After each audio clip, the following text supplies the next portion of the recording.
ವೀಕ್ಷಕರೇ, ಟಿವಿ 24+ಗೆ ಸ್ವಾಗತ. ವ್ಯಕ್ತಿಯನ್ನ ಕೊಲೆ ಮಾಡಿ ಕಬ್ಬಿನ ಗದ್ದೆಯಲ್ಲಿ ಎಸೆದು ಹೋದಂತಹ ಪ್ರಕರಣವನ್ನ ಬೆಳಗಾವಿ ಜಿಲ್ಲಾ ಪೊಲೀಸರು ಭೇದಿಸಿದ್ದಾರೆ. ಪ್ರಕರಣದ ಕುರಿತು ಬೆಳಗಾವಿಯ ಜಿಲ್ಲಾ ಪೊಲೀಸ್ ವರಿಷ್ಠಾಧಿಕಾರಿ ಡಾಕ್ಟರ್ ಭೀಮಾಶಂಕರ್ ಗುಳೇಜ್ ಸುದ್ದಿಗೋಷ್ಠಿ ನಡೆಸಿ ಮಾಹಿತಿ ನೀಡಿದ್ದು, ಇದೇ ತಿಂಗಳ 20ನೇ ತಾರೀಕಿನಂದು ಶಶಿಕಾಂತ ಹೊನ್ನಕಾಂಬಳೆ ಕೊಲೆಯಾಗಿತ್ತು. ನಳಿನ್ ಎನ್ನುವವರ ಗದ್ದೆಯಲ್ಲಿ ಶಶಿಕಾಂತ ಹೊನ್ನಕಾಂಬಳೆ ಎನ್ನುವವರ ಶವ ಸಿಕ್ಕಿತ್ತು. ಬೆಳಗಾವಿ ಜಿಲ್ಲೆ ಕಾಗವಾಡ ತಾಲೂಕಿನ ಶೇಡಬಾಳ ಗ್ರಾಮದ ಹೊರವಲಯದಲ್ಲಿ ನಡೆದಿದ್ದಂತಹ ಘಟನೆ ಇದಾಗಿದ್ದು, ತಲೆಯ ಮೇಲೆ ಕಲ್ಲು ಎತ್ತಾಕಿ ಕೊಲೆ ಮಾಡಿದ ದುಷ್ಕರ್ಮಿಗಳು ಪರಾರಿಯಾಗಿದ್ರು. ಶಶಿಕಾಂತ್ ಪತ್ನಿ ಮಂಗಳಾ ಹೊನ್ನಕಾಂಬಳೆಯಿಂದ ದೂರು ಪಡೆದು ತನಿಖೆ ಪೊಲೀಸರು ನಡೆಸುತ್ತಿರುವಾಗ ಕೊಲೆಯಾದಂತಹ ಶಶಿಕಾಂತ್ ಪ್ರಕರಣದಲ್ಲಿ ಶೇಡಬಾಳ ಗ್ರಾಮದ ಮೈಮುದ್ದೀನ್ ಜಮಾದಾರ್ ಎಂಬಾತನನ್ನ ಪೊಲೀಸರು ಬಂಧಿಸಿದ್ದಾರೆ. ಕೊಲೆಯಾದ ಶಶಿಕಾಂತ್ ಬಡ್ಡಿ ವ್ಯವಹಾರ ಮಾಡಿಕೊಂಡಿದ್ದ. ಮೈಮುದ್ದೀನ್ ಶಶಿಕಾಂತ್ ಬಳಿ ಬಡ್ಡಿಗೆ ಹಣವನ್ನೂ ತೆಗೆದುಕೊಂಡಿದ್ದ. ಮುಂಚೆ ಎಲ್ಲ ಹಣ ತೆಗೆದುಕೊಂಡ ಹಣಕ್ಕೆ ಬಡ್ಡಿ ನೀಡಿ ಮೈಮುದ್ದೀನ್ ಸಾಲ ತೀರಿಸಿದ್ದ.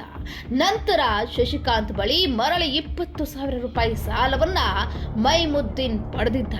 ಇದಕ್ಕೆ ಹೆಚ್ಚಿಗೆ ಬಡ್ಡಿಯನ್ನ ಶಶಿಕಾಂತ್ ಹೊನ್ನಕಾಂಬಳೆ ಹಾಕಿದ್ದ. ಮೈಮುದ್ದೀನ್ ತಾನೂ ಬಡ್ಡಿಗೆ ಪಡೆದ ಹಣವನ್ನ 19ನೇ ತಾರೀಕು ವಾಪಸ್ ಕೊಡ್ತೀನಿ ಎಂದು ಹೇಳಿದ್ದ. ಶಶಿಕಾಂತ್ ಇಟ್ಟುಕೊಂಡಿದ್ದ ಹೂವಿನ ಅಂಗಡಿಯ ಬಳಿ ಹೋಗಿ ಹಣ ಕೊಡುವೆ ಎಂದು ಗದ್ದೆಗೆ ಕರೆದುಕೊಂಡು ಹೋಗಿ ತಲೆಯ ಮೇಲೆ ಕಲ್ಲನ್ನ ಎತ್ತಿ ಹಾಕಿ ಮೈಮುದ್ದೀನ್ ಶಶಿಕಾಂತನನ್ನ ಕೊಲೆ ಮಾಡಿ ನಂತರ ಕೊಲೆಗೆ ಬಳಸಿದ ಕಲ್ಲು ಹಾಗೂ ಮೃತ ಶಶಿಕಾಂತ್ನ ಮೊಬೈಲ್ ಸಾಕ್ಷಿ ನಾಶಪಡಿಸುವ ಉದ್ದೇಶದಿಂದ ಕೃಷಿ ಹೊಂಡಕ್ಕೆ ಹಾಕಿ ಸ್ಥಳದಿಂದ ಕಾಲ್ ಕಿತ್ತಿದ್ದ. ವೃತ್ತಿಯಲ್ಲಿ ಚಿಕನ್ ಬಿರಿಯಾನಿ ಅಂಗಡಿ ಇಟ್ಟುಕೊಂಡಿದ್ದ ಮೈಮುದ್ದೀನ್ ಸದ್ಯ ಕೊಲೆ ಪ್ರಕರಣದಲ್ಲಿ ಕಾಗವಾಡ ಪೊಲೀಸರ ಅತಿಥಿಯಾಗಿದ್ದು, ಕೇವಲ 20,000 ರೂಪಾಯಿಗಾಗಿ ಕೊಲೆ ನಡೆದಿದೆ ಎಂದು ಮಾಧ್ಯಮಗಳಿಗೆ ಎಸ್ಪಿ ಡಾಕ್ಟರ್ ಭೀಮಾಶಂಕರ್ ಗುಳೆ ತಿಳಿಸಿದ್ದಾರೆ. ಕಳೆದ 20ನೇ ತಾರೀಕು ಬೆಳಗ್ಗೆ ನಮ್ಮ ಕಾಗವಾಡ ಪೊಲೀಸ್ ಠಾಣೆಗೆ ಮಾಹಿತಿ ಬರುತ್ತೆ. ಶೇಡ್ಬಾಳ ಗ್ರಾಮದ ಹೊರವಲಯದಲ್ಲಿ ನಳಿನ್ ಅನ್ನಂಥವರ ಜಮೀನಿನಲ್ಲಿ ಒಂದು ಶವ ಬಿದ್ದಿದೆ ಅಂತ ಹೇಳಿ ತಕ್ಷಣ ನಮ್ಮ ಪೊಲೀಸರು ಸ್ಥಳಕ್ಕೆ ಧಾವಿಸ್ತಾರೆ. ಅಲ್ಲಿ ಹೋಗಿ ನೋಡಿದಾಗ ಒಬ್ಬ ವ್ಯಕ್ತಿಯನ್ನು ಯಾರೋ ತಲೆ ಮೇಲೆ ಕಲ್ಲು ಹಾಕಿ ಕೊಲೆ ಮಾಡಿರ್ತಕ್ಕಂಥದ್ದು ಕಂಡುಬರುತ್ತೆ.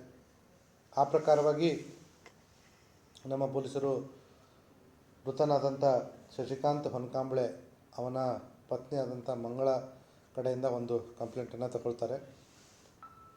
ಕೊಲೆಯ ತನಿಖೆ ಕೈಗೆತ್ತಿಕೊಳ್ತಾರೆ. ಪ್ರಾರಂಭದಲ್ಲಿ ನಮಗೆ ಯಾವುದೇ ಸಾಕ್ಷಿಗಳು ಕುರುಹುಗಳು ಇರೋದಿಲ್ಲ. ಜೊತೆಗೆ ಅವರ ಕುಟುಂಬದವರು ಕೂಡ ಯಾರ ಮೇಲೆ ಸಂಶಯ ಕೂಡ ವ್ಯಕ್ತಪಡಿಸಿರೋದಿಲ್ಲ. ಹಾಗಾಗಿ ಸುಮಾರು 1 ದಿವಸದ ಮಟ್ಟಿಗೆ ನಮಗೆ ಇದೊಂದು ಜಟಿಲವಾದಂಥ ಒಂದು ಪ್ರಕರಣ ಆಗಿರುತ್ತೆ. ತದನಂತರ ನಮ್ಮ ಪೊಲೀಸರು ತಮ್ಮ ಚಾಣಾಕ್ಷತನದಿಂದ ಆರೋಪಿಯನ್ನು ಪತ್ತೆ ಹಚ್ಚುವಲ್ಲಿ ಯಶಸ್ವಿಯಾಗಿದ್ದಾರೆ.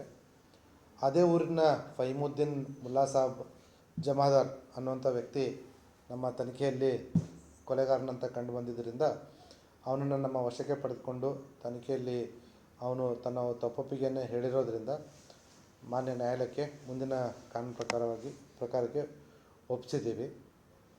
ಈ ಪ್ರಕರಣದ ಹಿನ್ನೆಲೆ ನಮ್ಮ ತನಿಖೆಯಲ್ಲಿ ಕಂಡುಬಂದಿರೋದೇನಪ್ಪ ಅಂತಂದರೆ, ಕೊಲೆಯಾದಂಥ ಶಶಿಕಾಂತ್ ಈತನು ಊರಲ್ಲಿ ಸ್ವಲ್ಪ ಬಡ್ಡಿ ವ್ಯವಹಾರ ಮಾಡ್ತಾಯಿದ್ದ.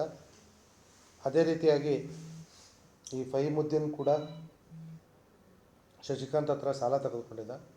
ಮುಂಚೆ ತೆಗೆದುಕೊಂಡಿರೋ ಹಣಕ್ಕೆಲ್ಲ ಬಡ್ಡಿ ಸಮೇತ ವಾಪಸ್ಸು ತೀರಿಸಿದ್ದ. ಈ ಸರ್ತಿ ಅವನು 20,000 ತೊಗೊಂಡಿದ್ದ ಮತ್ತು ತಿಂಗಳಿಗೆ ಸ್ವಲ್ಪ ಹೆಚ್ಚಿನ ಬಡ್ಡಿಯನ್ನು ವಿಧಿಸ್ತಿದ್ದ ಅನ್ನೋಂಥದ್ದು ನಮಗೆ ತನಿಖೆಯಲ್ಲಿ ಕಂಡುಬಂದಿದೆ. ಆ ಒಂದು ಸಿಟ್ಟಲ್ಲಿ ಅದು ಏನು 20,000 ವಾಪಸ್ ಕೊಡಬೇಕಾಗಿತ್ತು ಅದನ್ನು 19ನೇ ತಾರೀಕು ಕೊಡ್ತೀನಿ ಅಂತ ಹೇಳಿದ್ದ ಯಾರು ಫೈಮುದ್ದೀನ್. ಇವನು 19ನೇ ತಾರೀಕು ತನ್ನ ಅಂಗಡಿನ ಮುಚ್ಕೊಂಡು ಅವನ ಹತ್ರ ಹೋಗ್ತಾರೆ. ಇವನು ಜೊತೆಗೆ ಅವನ ಬೈಕಲ್ಲೇ ಎಲ್ಲಿ ಮುಖ್ಯ ರಸ್ತೆ ಇದೆಯೋ ಅದನ್ನು ಬಿಟ್ಟು ಬೇರೆ ಒಳದಾರಿಯಿಂದ ಅಲ್ಲಿ ಜಮೀನು ಹತ್ರ ಕರ್ಕೊಂಡು ಹೋಗಿ ಅಲ್ಲಿ ಮೊದಲು ಅವನಿಗೆ ಕೆಳಗಡೆ ಬೀಳಿಸ್ಬಿಡ್ತಾನೆ. ಅವನು ಫೈಮುದ್ದೀನ್ ಜಮಾದಾರ್ ಸ್ವಲ್ಪ ದೃಢಕಾಯದ ವ್ಯಕ್ತಿಯಾಗಿದ್ದು, ಕೊಲೆಯಾದಂಥ ಶಶಿಕಾಂತ್ ಸ್ವಲ್ಪ ಕೃಷಕಾಯದ ವ್ಯಕ್ತಿ. ಸೊ ಅವನ್ನ ಬೀಳಿಸಿ ಅವನ ಮೇಲೆ ತಲೆ ಮೇಲೆ ಕಲ್ಲನ್ನು ಎತ್ತಿ ಅವನ ಕೊಲೆಗೆ ಕಾರಣನಾಗ್ತಾನೆ.